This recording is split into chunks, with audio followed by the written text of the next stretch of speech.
on Sunday, July 27, 2025, in a quiet street of KTC Nagar, Tirunelveli, Tamil Nadu, a young man was hacked to death. Hello everyone, this is Uma and you are watching Trendline Times.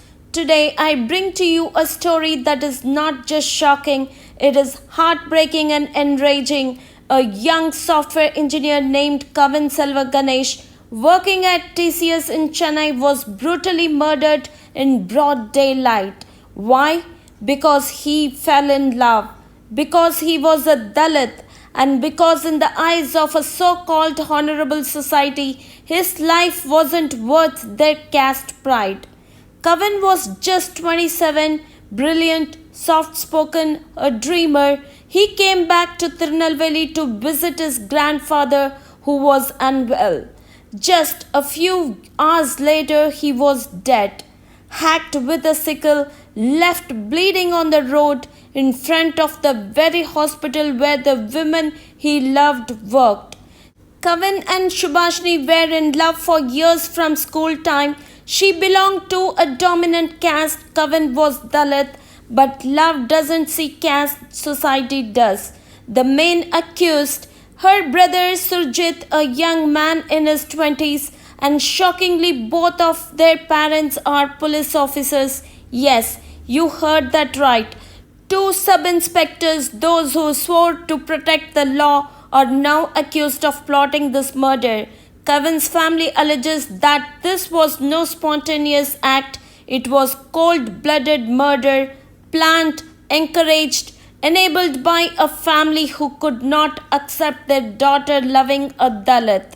What kind of twisted honor justifies murder? What pride demands a son take up a sickle and become a killer? The family of Kavin is in pain. They have refused to accept his body. They want justice not just for Kavin but for every young person murdered in the name of caste. Kavin had dreams of starting a company, of building a home with someone he loved, but caste cut through everything, his future, his peace and his life.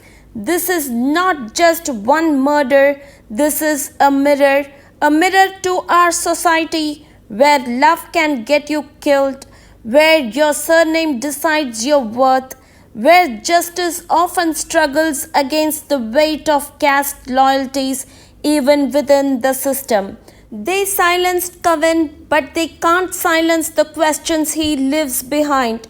Why is love still a crime? Why does caste still decides who lives and who doesn't? Kavin is gone, but his story is not over. It lives in every voice that refuses to stay quiet. It lives in every heart that still dares to hope for change. This is not just grief, this is a demand for justice, a demand for dignity, a demand for a future where no one is punished for who they love. Justice for Kavin is justice for us all. This is Uma for Trendline Times. If this story moved you, don't let it end here. Share it, talk about it, and never forget Kavin.